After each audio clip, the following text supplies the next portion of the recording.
నిన్న జరిగిన CSK versus ఆర్సీబీలో last over అనేది అత్యంత కీలకమైంది.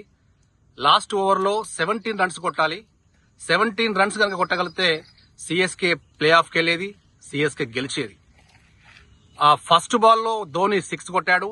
అన్ఫార్చునేట్లీ సెకండ్ బాల్కి అవుట్ అయ్యాడు. సో దీనిపై మీరేమంటారు?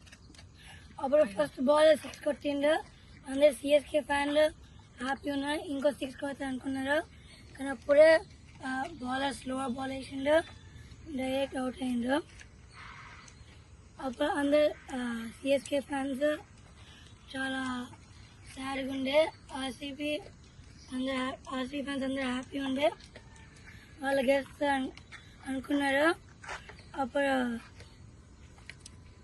సిఎస్కే అంత మంచి బ్యాట్స్మెన్స్ అయిపోయినారు, ఇంకా మంచి బ్యాట్స్మెన్స్ లేరు. లాస్ట్ 4 balls ఏం మంచిగా కావట్లే. అప్పుడు ఆర్సీబీ గెలిచింది. ఆర్సీబీ అప్పుడు బాటమ్ టేబుల్ ఉండే, కానీ 6 మ్యాచెస్ ఇన్ రో గెలిచింది క్వాలిఫై కావడానికి. అందరూ అనుకున్నారు ఆర్సీబీ ఫ్యాన్స్ అయిపోయింది, ఆర్సీబీ గెలవరు, కప్పు రాదని. ఆర్సీబీ లాస్ట్ 6 మ్యాచెస్లో 6 ఇన్ రో గెలిచింది. నెట్ రన్తో సిఎస్కేని బీట్ చేసింది, క్వాలిఫై అయ్యిండ్రు. ఇప్పుడు ఈరోజు మ్యాచ్ ఎస్ఆర్హెచ్ పీవీకే ఉన్నది. ఎస్ఆర్హెచ్ గెలవాలి.